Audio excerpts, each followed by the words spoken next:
అవినీతిని ఎవరు అరికట్టలేరు అనుకుంటున్నారా? దానికోసం మన దేశంలో ఏర్పాటైనటువంటి 2 ప్రత్యేకమైన ఆయుధాలే లోక్పాల్ అండ్ లోకాయుక్త. అధికారులు, మంత్రులు, ఎంపీలు అవినీతి చేస్తే ఎవరు విచారిస్తారు?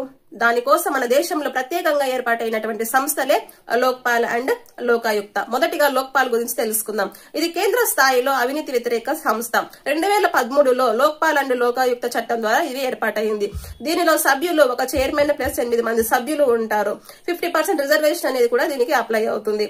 అలాగే ఎవరి మీద విచారణ చేస్తారు అంటే పెద్ద పెద్ద అధికారులు ఎవరైతే ఉన్నారో ప్రధానమంత్రి, మంత్రులు, ఎంపీలు, కేంద్ర అధికారులు అండ్ కేంద్ర ప్రభుత్వం చేత నడిపించేటువంటి సంస్థల మీద ఇది విచారణ చేస్తుంది.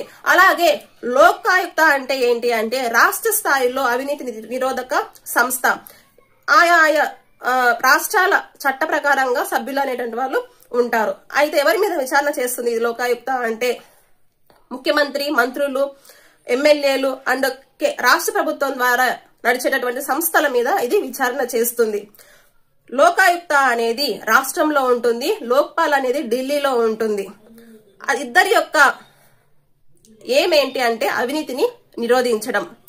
అయితే 2013లో జన్ లోక్పాల్ మూవ్మెంట్ ద్వారా ఎవరు ఏర్పాటు చేస్తున్నారు, ఎవరు ఈ ఉద్యమాన్ని ప్రారంభించారు అంటే అన్నా హజారే. ఈయన ఏర్పాటు చేసినటువంటి ఈ జన్ లోక్పాల్ మూవ్మెంటే ఈ లోక్పాల్ అండ్ లోకాయుక్త చట్టాలు అనేవి వచ్చినాయి. ఇవి కానీ కరెక్ట్ గా మన దేశంలో పనిచేస్తే చాలా వరకు అవినీతిని నిరోధించవచ్చు, అరికట్టవచ్చు.